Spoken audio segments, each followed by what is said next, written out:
नमस्कार दोस्तों, आप देख रहे हो सांझी खबर। मैं सांझी खबर से कमल दुबेटा अभी जिला परिषद हिसार के अंदर मौजूद हूं, पंचायत भवन के अंदर। यहां पर जिला पार्षद प्रतिनिधि और जिला पार्षद यहां पर इकट्ठा हुए हैं। किस बात को लेकर के इकट्ठा हुए हैं, क्या मामला क्या है, पूरा जानेंगे। की सोच रखने वाले मुर्दाबाद मुर्दाबाद मुर्दाबाद, कमीशन खोरी करने वाले मुर्दाबाद मुर्दाबाद मुर्दाबाद, जिला परिषद चेयरमैन मुर्दाबाद मुर्दाबाद। सरकार बीजेपी की है। मोदी जी झोले भर भर के पैसे दे रहे हैं। खट्टर साहब पैसे बात लुटाना लग रहे हैं और यहाँ भी पैसे 16-17 करोड़ रुपया रखे हैं। तो खट्टर साहब अभी यहाँ के साइन कैसे करेंगे? ये इसका काम है ना, यहाँ पे साइन करना। इसको बिठा रखा है, इसकी जिम्मेदारी, इसका दायित्व दिया हुआ है। ये अपनी जिम्मेदारी नहीं समझ रहा है, इसको निर्वाह नहीं कर रहा है। नहीं, सवाल ये कि है तो बीजेपी का नहीं है। बीजेपी का था, अब मैं नहीं समझता कि है। अभी ज़्यादा आवाज़ में आ गया है। नहीं, अब भी बीजेपी का। क्या बीजेपी निकाल दिया इसको? और मुझे क्या पता, वो इससे पूछिए आप, मेरा प्रश्न नहीं है। मैं तो बीजेपी का था, मोदी जी को वोट दिया, आगे भी दूंगा। आप कह रहे कि खट्टर सरकार तो ठीक है, लेकिन चेयरमैन में गड़बड़ पूरी गड़बड़ नहीं होती तो 9 महीने बाद में मेरे को आज यहाँ क्यों बैठना पड़ता? और मेरे साथ ये 15-16 पार्षद और बैठे हैं, उनको यहाँ क्यों बैठना पड़ता? हम इतनी तकलीफ क्यों करते? हमने चेयरमैन इसीलिए बनाया है, समझदार है, पढ़ा लिखा है, काम करेगा समाज के लिए। जनता ने हमें भी चुन के भेजा है कि हम युवा हैं, सन्यासी हैं, जनता के काम करेंगे, जो जनता की जो मांगे उनको पूरा करेंगे। और हमने हमारे मांगे लिख के बनने के 1 महीने के अंदर अंदर हम सब प्रपोजल इनको सबमिट भी कर दिया। बिल पास भी हो गए, सारे हाउस में ही पास कर दी सबके काम। उसके बाद भी बस बातों को घुमा रहा है, कहीं सीओ के साथ सेटिंग नहीं बैठ रही है। एक सीओ तो इसने बदला दिया प्रीतपाल जी को। मैं सरकार से ये भी निवेदन करता हूँ कि जो अधिकारी काम करने के लायक हैं उसको किसी नेता के पास पावर ना दे कि उसको बदलाएं कोई, क्योंकि अधिकारी काम करने के इच्छुक हैं और नेता काम नहीं करने दे रहे हैं। बीच वाले होते हैं नेता। ये गड़बड़ क्या है बाबा जी? गड़बड़ तो ये जाने, इसका राम जाने। कभी कहता है कि मेरी सेटिंग नहीं बैठी है, कभी कह रहा है कि सीओ ठीक नहीं है, कभी कह रहा है एक्शन नहीं है, कभी कहता है कलरक छुट्टी चले गए हैं, कभी आचार संहिता लग गई है। मतलब बाल को गोल गोल घुमाना इसका काम है। तो मेरा सीएम साहब से, मेरे पार्टी के अधिकारियों से और सेंट्रल गवर्नमेंट के भी मेरे पदाधिकारियों से, पीएम महोदय तक भी अगर बात जारी है, क्योंकि आगे चुनाव आ रहे हैं। अगर हम जनता के काम नहीं करेंगे, हिसार जिले में 30 वार्ड है, 30 वार्ड में से किसी भी एक वार्ड में इसने ईंट का टोड़ा तक नहीं लगा। आज पार्षद बने हुए लगभग हमें 8 महीने हो गए, ठीक है। हाउस की मीटिंग भी हो चुकी है 2 बार। लगभग 10 करोड़ के आसपास जो ग्रांट सरकार ने जिला परिषद को दी थी, उसमें से हिसार जिले के जो 30 पार्षद हैं, प्रत्येक पार्षद के हिस्से 28,90,000 रुपये के आसपास एक राशि सभा में वितरित की गई सभी के सहमति से, और चेयरमैन को दिए गए 1.5 करोड़ रुपये।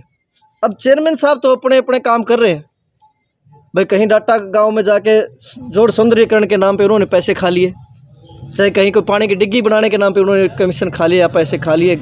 घटिया तरीके का जो माल वहाँ पे लगाया, पीछे आवाज़ भी साथियों ने उठाई, उनके घर पे उन्होंने पंचायत भेज दी।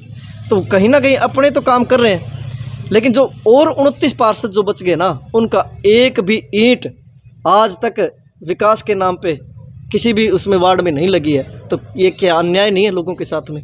लोगों ने देखिए, चेयरमैन के चुनाव में लोगों ने चेयरमैन तो इसने बना दिया, सभी ने मिलके, बड़ी अच्छी बात है, शुभकामनाएं उनको। पक्ष विपक्ष तो हर जगह होता है, लेकिन अभी काम करना तो उनकी जिम्मेवारी बनती है। आज सभी पार्षदों के बीच में रोष है, सभी के सभी नाराज हैं। और हमारा दुर्भाग्य है कि हिसार जिले के अंदर ऐसा चेयरमैन हम लोगों को मिला है। अगर इनकी जगह बाबा जी चेयरमैन होते ना, तो ये आज नौबत नहीं आती यहाँ धरने पे बैठने की। तो बुजुर्ग बोले अभी पटके तो निरे कलंगिया रे, फिर बच गया तो अगले किस्मत। हमें तो पहले भी गेड़ा थे, फिर वो लिकड़ गया, किस्मत अच्छी थी। लेकिन अब बात ये है कि भाई काम की बात, ठीक है भाई, हमारे विचार इनसे भिन्न रहे होंगे, हमने इनके खिलाफ भी वोटिंग करी होगी, लेकिन इन लोगों को अब सोचना चाहिए। अगर चेयरमैन बने हो तो पूरे ज़िले के बने हो। इसमें वो सरपंच भी शामिल है जो वोट डालने नहीं आए, वो लोग भी शामिल है जिनने आपको वोट दिया कि नहीं दिया, वो लोग भी शामिल हैं जो बड़े बड़े इज्जतदार घरानों के लोग, जो बड़े बड़े अपनी पगड़ी रख के इस आदमी के लिए लोगों से वोट मांगने का काम कर रहे थे। भाई हमारी खाप आई है, हमने वोट दे दो। उन खाप वालों की भी इज्जत इसने कहीं ना कहीं रुलाने का काम किया। इसने उस खाप की जो इज्जत है उसको भी ताक पर रखने का काम किया। पहली बार हम ये देख रहे थे कि कहीं ना कहीं किसी बीजेपी से बड़ी अगर कोई ताकत थी तो वो खाप पंचायतें कहीं ना कहीं इसके पीछे काम कर रही थी, लेकिन इस आदमी ने उन खाप पंचायतों की इज्जत को कहीं ना कहीं ताक पर रखने का काम किया है। और बड़े शर्म की बात है, सिर्फ और सिर्फ राजनीति को सेवा न बना करके कमीशन खोरी की तरफ ले जाने की इनकी मंशा है, इसको हम कभी नहीं पूरा होने देंगे। आंदोलन तो तब तक चलेगा जब तक जो विकास कार्य हैं, जो 9-10 करोड़ रुपए के जो प्रस्ताव पास हो चुके हैं, जिनको कामों की सहमति बन चुकी है, वो काम जब तक शुरू नहीं होंगे तब तक आंदोलन चलेगा।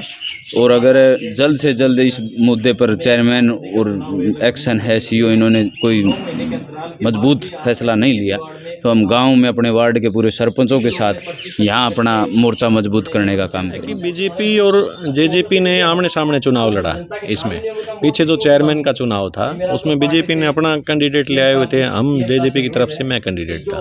उसमें एक वाकया और भी हुआ, जो कांग्रेस के जो 4 वोट थे, कांग्रेस ने भी बीजेपी के साथ सेटिंग करके वाइस चेयरमैन ही लेके और अपना चेयरमैन बना लिया। आज धरना ये बीजेपी से अपने समर्थित हैं महात्मा जी, इन्होंने 30 वार्ड के जो जिला पार्षद हैं उनकी आवाज़ उठाने के लिए इन्होंने हमसे सहयोग मांगा। भी मैं धरना दे रहा हूँ, ये बीजेपी का अंदर का मामला है और हम तो सहयोगी हैं, वहाँ भी ऊपर सरकार में सहयोगी हैं। तो आज ये बीजेपी का ही है हमारे महंत जी, ये आवाज़ उठा रहे हैं और ये कोई पार्टी लेवल का मामला नहीं है भी पार्टी से जोड़ के, ये एक भाईचारे के लेवल का मामला है कि ग्रांट जारी नहीं की जा रही है। कमीशन की वजह से कहीं अटकी हुई है ग्रांट।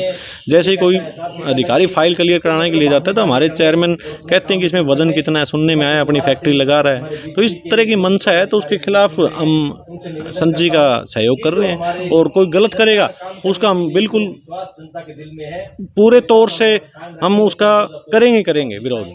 अब हमारे जो पार्षद हैं ये सब उसके काम के प्रति विरोध कर रहे हैं, ना कि किसी सरकार के प्रति या कोई और है। सरकार में तो हम सहयोगी हैं, सरकार का काम है पैसा देना। सरकार ने 16 करोड़ रुपए दे रखे हैं, चेयरमैन पता नहीं क्यों आज 9 महीने हो गए हैं 1 रुपये का भी ग्रांट जारी करने का कोई भी यानी सोच ही नहीं है। बीजेपी का चेयरमैन है, बीजेपी के चीफ मिनिस्टर हैं, खुद कार्रवाई वो देखे। और मैं उन नेताओं से भी पूछना चाहता हूँ बीजेपी के, जो इलेक्शन के दौरान हर पार्षद के घर घर जाके इस सोनू को वोट देने की अपील करके आज वो छुपे हुए हैं, लोग इनके कपड़े फाड़ रहे हैं। आज वो जो बड़े नेता हैं, 7-8 नेता थे मेरे ख्याल में बीजेपी के, जो हमारे खिलाफ चल रहे थे, हमें पता भी, आज वो दिखाई भी नहीं दे रहे, इनके फ़ोन नहीं उठा रहे। और वो भी क्या करें, पीछे एक ग्रांट थी जो सभी नेताओं ने, विनोद बियाणा जी ने और ने कुलदीप ने कुछ पैसे डलवाए हुए थे अपने अपने उसमें, चेयरमैन बनने से पहले की जो ग्रांट थी उसका भी विरोध कर रहा था, ये उनका भी नहीं है। अब कैप्टन अभिमन्यु जी ने पूरा जोर लगा के बनाया, मैंने सुनने में आया ये उनके फ़ोन भी नहीं उठाता है। यानी ये पता नहीं किस तरीके से चल रहा है, इसको चलाने वाले लोग कौन हैं। अपनी समझ से काम करेगा तो ही तो चेयरमैन कहलाएगा, नहीं तो 60 लाख रुपए लैप्स हो गए। ये हमारे हरियाणा का सबसे कमज़ोर चेयरमैन साबित हो गया है। पैसे हिसार के पैसे लैप्स होना, ये आप अधिकारियों से पूछो जाके। हर एक कानून है कि आप अगर काम नहीं करोगे तो एक उसमें से हिस्सा लैप्स हो जाता है।